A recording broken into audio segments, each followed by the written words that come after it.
de la Komondjari, c'est dans l'est du pays. Et puis au Nigeria, au moins 16 soldats et 2 miliciens ont été tués dans une embuscade attribuée au groupe de l'État islamique en Afrique de l'Ouest, dans le nord-est du pays. Ça s'est passé hier, une attaque qui est parmi les plus meurtrières menées cette année contre les forces armées du Nigeria. RFI à Accra, 89.5 FM. 12 jours après le coup d'État en Guinée qui a renversé le président Alpha Condé, les chefs d'État et de gouvernement de la CEDEAO se sont réunis en sommet extraordinaire dans la capitale guinéenne. Peter Debé, vous êtes à Accra, l'organisation sous-régionale avait suspendu la Guinée des instances et ce soir des sanctions devraient être annoncées. Oui, Sylvie Studer vient de le dire.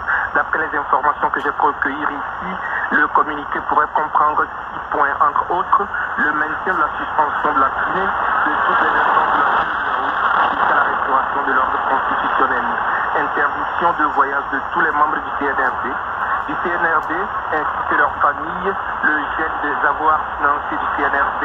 Le président ghanéen Nana Akufo-Addo doit repartir dans les 48 heures du temps en Guinée pour exiger la libération immédiate et sans condition du président déchu Alpha Condé. Il devrait à cette occasion transmettre les conclusions du sommet aux nouveaux dirigeants de la Guinée. Au cours des discussions à huis clos, la durée de la transition a notamment été évoquée entre 6 et 12 mois, m'a confié un ministre de la sous-région. Transition qui devrait être conduite par le colonel Mamadi Doumbouya, secondé d'un premier ministre civil, dit-on, dans les instances sous-régionales. Et à noter que le Mali n'est pas en reste. La CEDEAO devrait être plus ferme sur la tenue des élections du 27 février prochain. On annonce la publication d'un chronogramme précis d'ici fin octobre 2021. Peter Debé à Accra pour RFI. Au Tchad, le dossier sensible de l'indemnisation des victimes d'Hissène-Habré va-t-il enfin avancer depuis la condamnation en 2016 de l'ex-président tchadien qui est mort en août dernier?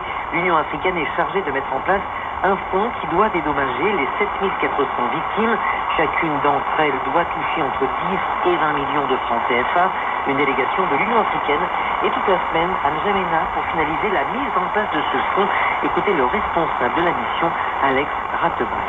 Beaucoup pensent que le fonds en soi contient déjà de l'argent. Le fonds, c'est un outil, un mécanisme qu'il faut activer pour mobiliser les ressources, justement.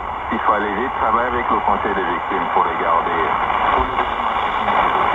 Cependant, travailler, engager les autorités tchadiennes parce que l'accord de Kiev que nous avions signé, il ressort des obligations pour l'État et donc engager l'État dans ce sens-là, à les mettre en place.